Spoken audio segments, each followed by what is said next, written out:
후한말 황건적 토벌의 1등 공신으로 군제가 출중했지만 결정적인 순간에 천하를 도모하지 못한 그 이유에 대해 황제에 대한 충절과 신이냐, 우유부단함과 보신주의냐 평이 엇갈리는 장수가 있습니다. 바로 황보숭인데요. 오늘 손찬이 형은 황보숭에 대해 탐구해봅니다. 참고로 시청자 요청입니다. 저 말고 할 사람이 없대요. 당연하죠. 황보숭 해봤자 조회수 나오겠어요? 근데 시청자님들이 해달라면 합니다. 황보숭의 자는 의진이며 안정군 조나연 사람으로 도료장군 황보규의 조카입니다. 어려서부터 큰 뜻을 품고 공부와 궁술, 말타기를 익혔다고 하며 대장군 두무와 태위, 진번이 등용하려 하였으나 응하지 않다가 영제의 부름을 받고 의랑이 되었다가 북지군 태수로 옮깁니다.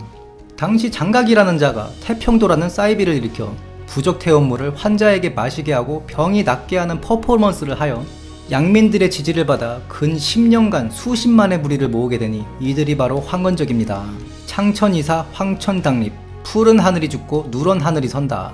이걸 오행에 끼워 맞춰서 얘기하시는 분들이 많은데 사실 말이 안 됩니다. 창천할 때 창이 푸를 창이라 2차 창작물들 이름이 창천인 게 많죠. 창천 온라인, 창천항로 등등. 그런데 한나라의 국색이 푸른색일 수가 없어요. 일단 한나라, 전하는 화, 즉 빨간색이 국색입니다.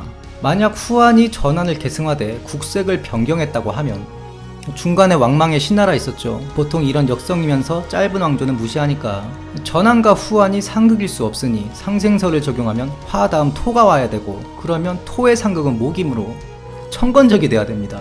한나라와 황건적을 상생설로 적용해도 금, 즉 금의 색깔인 백건적이 돼야 되죠. 더욱이 이 전제 자체가 틀린 게 조비와 송건이 각각 토덕을 표방하여 초기 연호에 황을 썼으므로 직전의 망국인 한나라가 토덕이라는 건 말이 안 됩니다.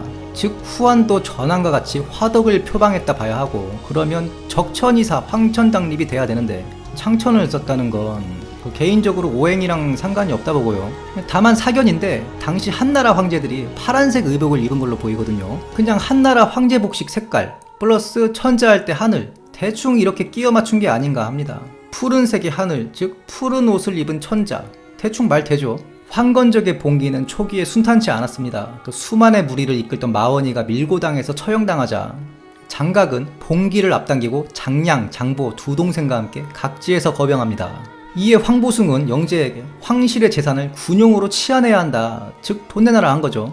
이에 영제가 허락하고 각지에서 정예병을 징발하니 황보숭은 좌중랑장의 가절을 받고 주준과 함께 4만 정예병을 통솔하게 됩니다.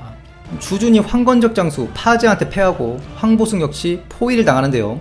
수적 열세에 좌중이 동요하자 싸움은 머릿수로 하는 게 아니라며 화계를 써서 적을 혼란시키는데, 이에 조조가 합류하여 수만 명을 베는 대승, 도양후에 봉해집니다. 기세를 몰아 주준과 함께 파제를 토벌하니 주변 3군이 평정됩니다. 이어 적장 복기를 생포하고 7,000명을 베었으며 황건적 슬레이어의 반열에 오르니 노식과 그 후임 동탁이 장각과 싸우면서 죽을 쓰고 있자 영제는 황보숭을 재차 파견합니다. 황보숭의 본격적인 전공은 이제부터인데요. 황건적은 사실 병참도 없이 노략질의 보급을 의존하는 집단이고 병력 구성도 노인부터 어린애까지 거의 잡병 수준이라 보면 되는데, 장각, 장보, 장량 이 삼형제의 군대는 달랐습니다. 좀 치는 장정들만 모아 훈련시킨 정예병들이라 보면 되고요. 역시 처음엔 황보숭도 고전을 면치 못합니다. 그런데 야밤에 기습을 강행해서 무려 장량의 목을 베고 황건적 8만을 주살, 술에 3만량을 불태웠으며 수많은 부녀자들을 생포합니다. 그리고 이미 병사한 장각의 시신을 찾아 목을 베서 낙양으로 보냅니다. 이뿐만 아니라 마지막 남은 장부도 토벌하니 죽이거나 생포한 자들이 10만여 명, 황건적의 시신이 산을 잃었다고 합니다. 이에 황보숭은 괴리 후에 봉해지고 시급 8,000호를 받습니다. 피폐해진 백성들의 구애에도 힘써서 백성들이 황보숭 응원가도 만들어졌다 하고요. 대략 내용이 천하가 난으로 폐허가 되어 어미는 자식을 잃고 아내는 남편을 잃었지만 황보숭 덕에 평안하다. 뿐만 아니라 병사들의 군영이 완성된 후에야 자신의 군영을 꾸려 쉬었으며 병사들의 식사가 끝나야 끼니를 챙겼다고 하죠. 부하가 뇌물을 받은 사실을 알게 되면 얼마나 힘들었으면 하면서 벌하기는커녕 돈을 더 주니 부끄러움에 자결한 부하도 있었다고 전해집니다.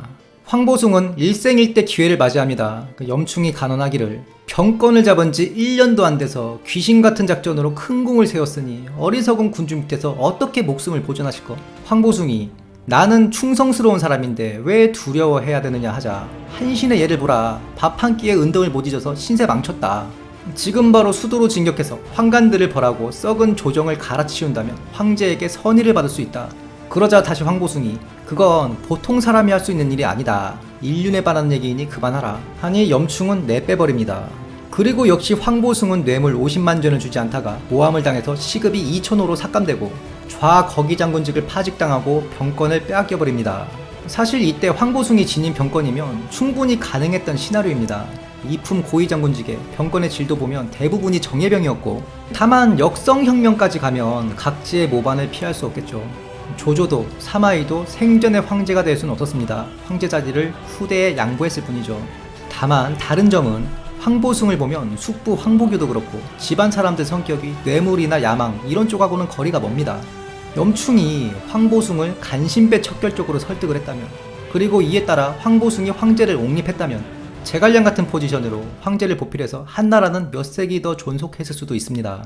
왕국이 양주에서 난을 일으키자 도적 슬레이어 황보숭은 다시 등용되어 동탁과 함께 출정하는데요. 처음에 동탁이 진창성을 즉시 구원하자고 하자 황보숭이 반대하면서 기다리라 합니다. 80여일이 지나서 왕국의 군세가 약화되자 황보숭이 즉시 기습하니 적이 패퇴하여 달아납니다.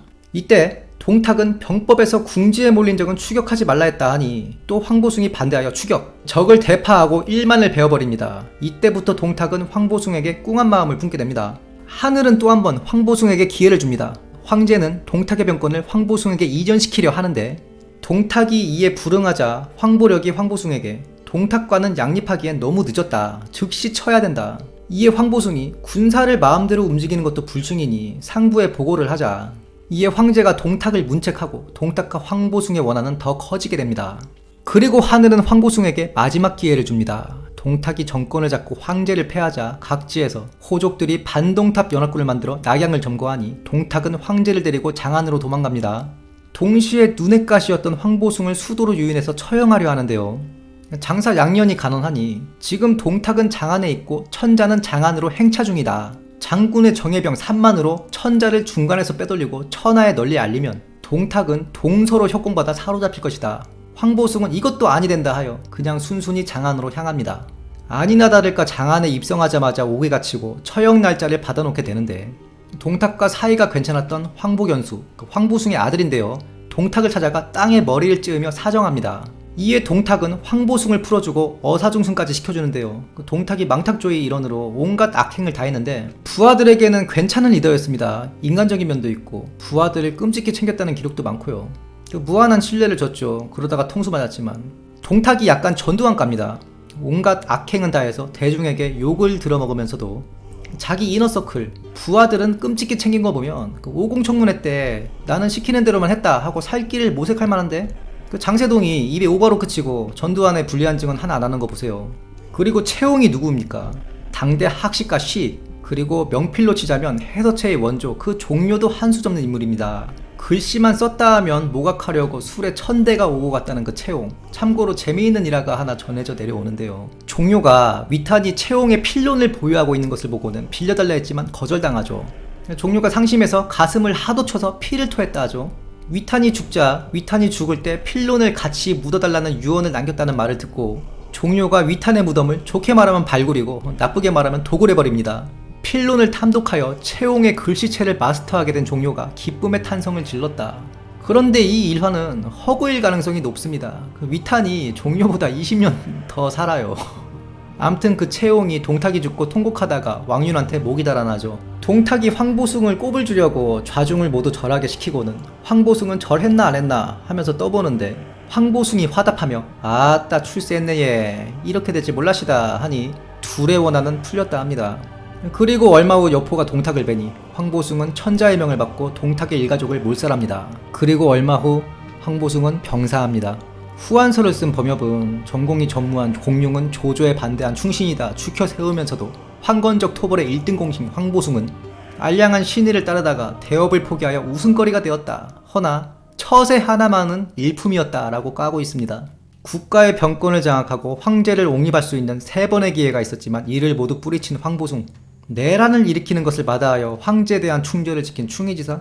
우유부단한 보신주의자? 여러분들의 생각은 어떠신가요? 지금까지 황보숭에 대해 탐구해보았습니다. 영상이 유익하셨다면 구독, 좋아요, 알림 설정 부탁드리며 다음 시간에도 풍성한 내용으로 찾아뵙겠습니다. 감사합니다.